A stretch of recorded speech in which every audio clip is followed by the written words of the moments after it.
네, 시작할게요. 좀 전에 정리한 것처럼 정리 한번 하고 1몰은 분자량에다가 g을 붙인 값 1몰 대신 이제 옆에다 쓰면 밀리몰, 킬로몰 이렇게 접두어 쓰는 거에 따라서 달아준다 그랬고 1당량은 g 분자량을 가수로 나눠준 거라고 했거든요. 네, 하나만 더 참고적으로 보시면은 우리가 몰이라는 것과 당량이라는 개념을 여러분들이 기억을 하실 때 이제 양이다 라고 알아두시라고 그랬잖아요. 질량을 의미하는 단위의 표현 단위가 다를 뿐이다 라고 했었는데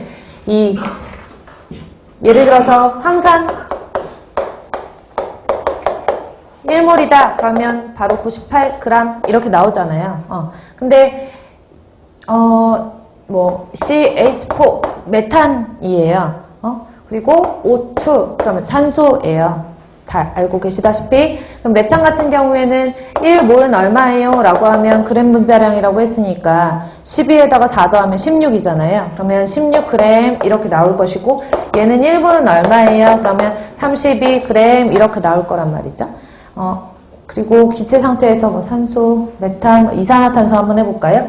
이산화탄소, CO2 그러면 1몰에 해당하는 게 44g 이렇게 나올 거겠죠. 그쵸? 근데 얘네들은 지금 보시면 위에 있는 황산 같은 경우에는 액체예요. 고체나 액체 같은 경우에는 우리가 여기에 뭐라고 해야 되지? 물이 몇 그램이 있어 이렇게 그람수로 잴 수가 있는데 메탄이라든지 산소라든지 이산화탄소 같은 경우에는 이제 기체상의 물질이니까 여기 공기가 도대체 몇 그램 있는 거야? 이렇게 나타내기보다는 부피 단위를 많이 쓰거든요. 근데 어제도 말씀드렸다시피 이제 기체상의 물질들 표현을 할 때는 그 기체상의 부피가 온도나 압력에 따라서 부피가 달라진다 그랬잖아요. 그렇기 때문에 우리가 0도씨 1기압에 해당하는 표준 상태에서의 그 값을 말한다고 했어요. 그래서 얘가 1몰에 해당한다라고 하면 이제 좀 그림을 그려서 설명을 드리자면 여기에 똑같이 상자가 같은 상자가 있다라고 했을 때 여기는 1몰에 여기도 1몰 여기도 1몰 이렇게 넣었거든요. 그러면 조금 전에 쓴 것과 같이 메탄, 그다음에 산소, 이산화탄소라고 했을 때 1몰에 상응하는 값이 16g이 들어간 거고 얘는 32g 들어간 거고 44g 들어간 거예요. 그쵸?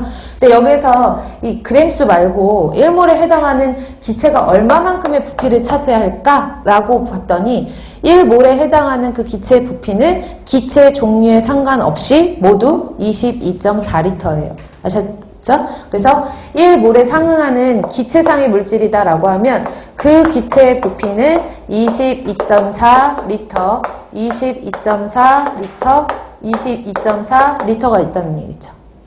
되셨죠? 그래서 1몰에 상응하는 기체의 부피는 22.4L다 라고 외워두셔야 돼요. 그럼 볼게요. 1몰에 해당하는 양은 그램 분자량인데 만약에 그램으로 표현하지 않고 나는 부피로 나타내고 싶다. 기체상의 물질을. 그러면 기체상의 물질의 부피는 얼마라 그랬죠? 22.4L 이렇게 되는 거예요. 다만 0도씨 몇 기압에서 1기압 표준 상태에서 22.4를 가지고 수 있는 거죠. 그러면 제가 아까 밀리라는 접두어를 붙였거든요. 그럼 1밀리몰이 되는 거고 분자량에다 똑같이 밀리를 붙여가지고 밀리그램 분자량이 되는 거예요. 그럼 기체의 부피로 나타낼 때에도 22.4L 앞에 뭐 붙이면 돼요? 밀리 붙이시면 돼요.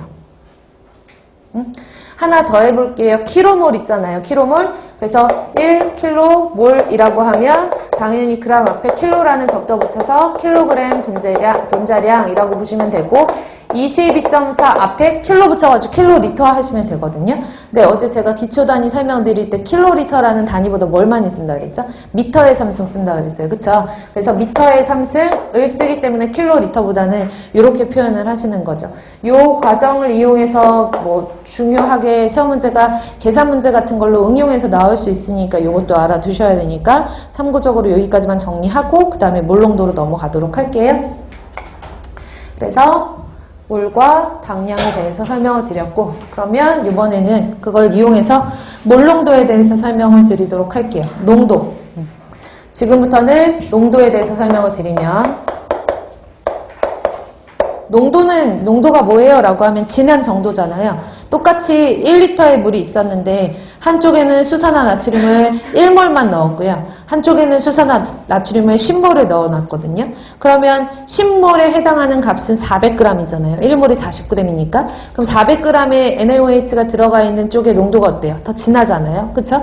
농도라는 개념은 일단은 진하기의 정도라고 보시면 되고 그 농도를 표현할 수 있는 방법이 여러 가지가 있는 거죠. 대표적으로 환경공학 수질 파트에서 사용하는 농도의 개념을 보시면 몰농도라는 게 있고요. 당량농도라고 하는 게 있어요. 그래서 가장 대표적으로 하나씩 설명을 드리면 첫 번째 몰, 농, 도. 몰은 MOL이라고 기호로 쓰라 그랬는데 몰농도다 그러면 얘는 라지 M 이렇게 표시를 해야 돼요.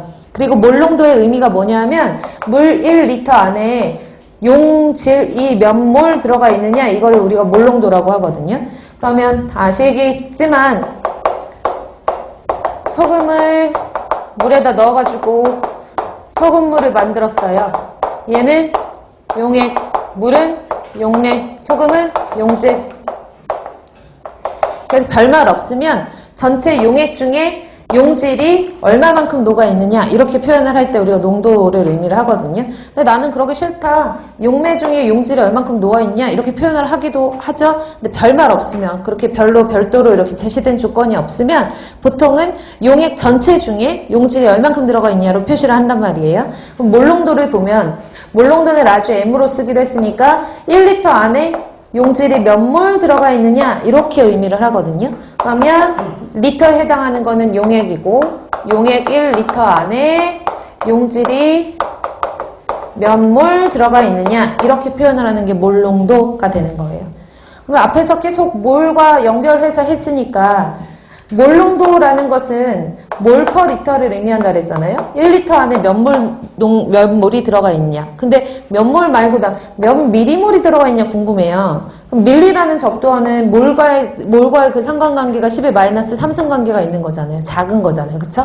얘도 마찬가지로 그러면 미리를 붙여주면 얘랑 10의 3승관계가 있으니까 얘랑도 10의 3승관계가 있는 단위 환산 인자가 되겠죠? 그래서 똑같이 단위를 쓰고 얘도 용액 1리터 안에 용질이 몇 밀리몰 들어가 있느냐 이걸 우리가 밀리몰농도 이렇게 표현을 하는 거예요. 몰농도, 밀리몰농도.